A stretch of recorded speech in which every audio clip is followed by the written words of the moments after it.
Bonjour à toutes et à tous, soyez le ou la bienvenue. Moi c'est David et je suis ravi de vous accueillir ici sur cette chaîne David Pronofoot, une chaîne de pronostics de passionnés de foot. Aujourd'hui pour cette vidéo, je vais vous présenter mes avis concernant la première journée de Ligue 2 qui débutera samedi soir. Et on fera un point également sur le dernier prono. Allons-y.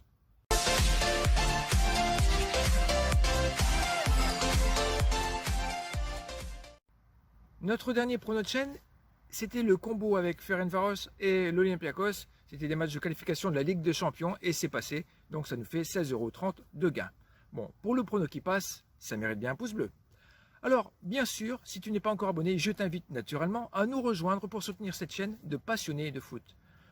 Ce week-end, c'est la reprise de la Ligue 2 BKT avec du public. Cette vidéo, je la dédicacerai à Rosario, un jeune abonné à la chaîne avec plein de ressources. La première journée est la plus délicate et vous le savez tous à pronostiquer car on doit se baser sur les équipes montantes de national telles que le Bastia, QRM, qui est Quevilly Rouen Métropole, aussi pour les descendantes de D1 telles que Nîmes, Dijon, également sur les départs et arrivées des effectifs, oui, avec le retour des prêts, avec les joueurs qui voulaient plus ou moins revenir dans leur club.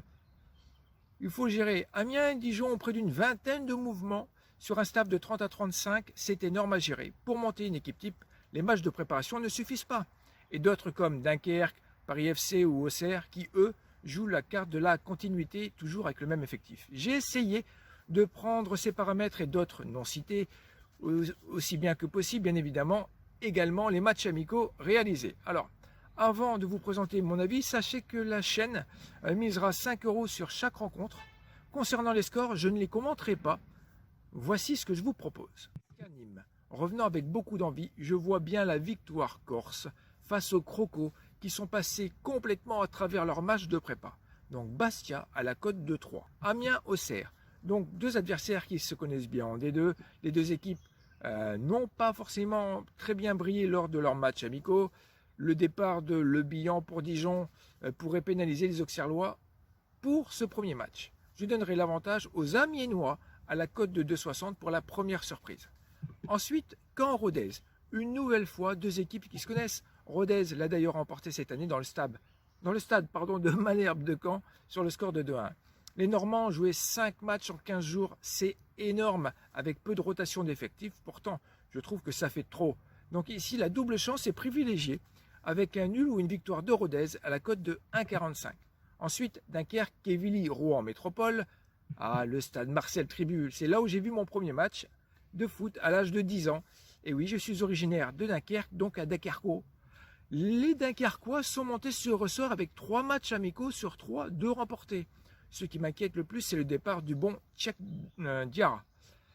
En face, QRM, lui est à l'inverse avec 3 matchs de prépa où ils sont passés à la flotte complètement à travers. Avec le capital confiance pour les gars du Schnorr, victoire des locaux à la cote de 2,20. Ensuite, l'une des plus belles affiches de cette première journée, c'est Grenoble Foot Paris FC.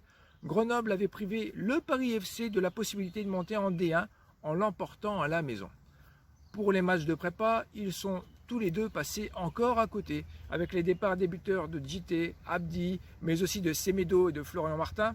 Je crois bien que les équipes ne se départageront pas.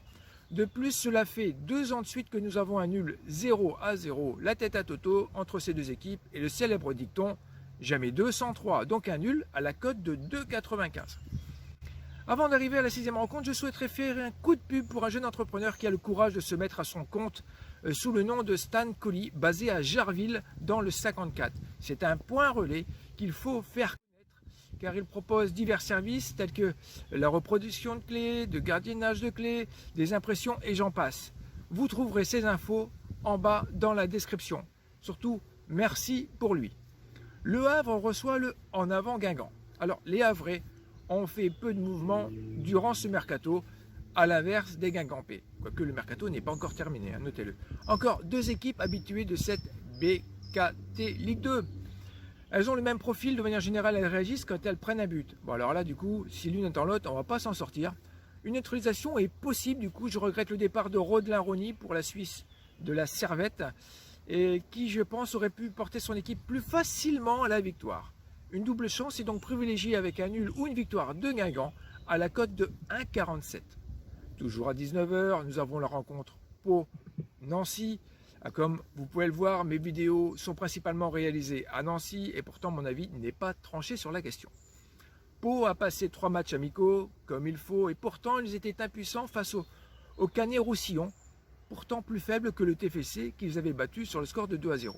Les Nancéens pleurent encore le départ de Rocha Santos pour Ostende en Belgique en échange de Basila et Thiam qui rejoindront également Biron.